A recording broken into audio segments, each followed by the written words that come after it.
তেখেতক বিদায় তাইক বাই বাই দিছোঁ। ক'ত পঠাব আপুনি? তেখেতো ক'ত যাই থাকক আৰু ক'ৰবাত কেছাৰত বহি থাকক, ক'ৰবাত ৰিজৰ্টত বহি থাকক। কিন্তু ইপিপিএলৰ দুৱাৰ খোলা আছে নে হাগ্ৰামাৰ বাবে? আছে আছে।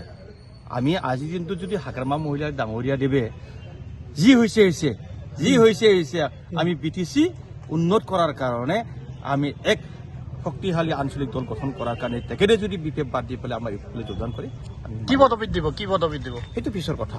আমাৰ হাইকমাণ্ড আছে, হাইকমাণ্ডে ভাল পদবী পাব নিশ্চয়। নিশ্চয় দিম। বেয়া লাগে বেচৰা, যিহেতু তেখেতেও BTCত প্ৰথম মানে চৰকাৰ আনিছিলে, কিন্তু আজিৰ দিনটোত তেখেতক BTR বাছে ৰাইজে বিদায় দিছে। তেখেতৰ যিটো কৰ্মনীতি এই বস্তুটো ৰাইজে পচন্দ খোৱা নাই, আজি তেওঁলোকক বিদায় দিছে। চাওক, আজি মই নিজে BPFৰ পৰা জিকি অহা মানে এজন MCLA, আমি 7জন MCLA হাগ্ৰামা মহিলাৰ ডাঙৰীয়া দেৱক বাদ দি পেলাই আমি বেলেগ দলত সোমাইছোঁ। আৰু এইটোও নহয়, চাওক আজি চন্দন ব্ৰহ্ম ডাঙৰীয়া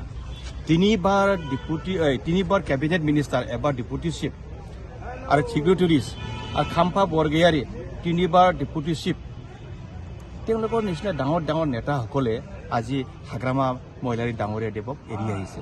এইটোতো এনেই এৰি অহা নাই নহয়, এনে পাকু খেলাৰ কাৰণে, কিবা লুকা পাকু খেলিবৰ কাৰণে তেওঁলোকে ইউপিপিএলত সোমোৱা নাই। তেওঁলোকৰ কিবা ভাল উদ্দেশ্য আছে, এই অঞ্চলটো উন্নতি কৰাৰ কাৰণে তেওঁলোকে কিবা এটা সপোন দেখা পাইছে, যাৰ কাৰণে ইউপিপিএলত জইন কৰিছে। নিৰ্বাচন বিজেপি কিবা প্ৰত্যাহ্বান হ'ব নেকি? আমিতো একো প্ৰত্যাহ্বান বুলি ভাবি লোৱা নাই। আজিৰ দিনটোত আমি মোটামুটি 25টা পাম আৰামছে। হাগ্ৰামা কৈছে 26টা পাব। কোনে পাব? হাগ্ৰামাটো কেনেকৈ পাব? হাগ্ৰামা আজিতো এটা সমষ্টি জিকাৰ কাৰণে কোনো অংকই নাই, এটা সমষ্টিও নাই। আচ্ছা, গতিকে তেখেতে কোৱাটো মিছা কথা।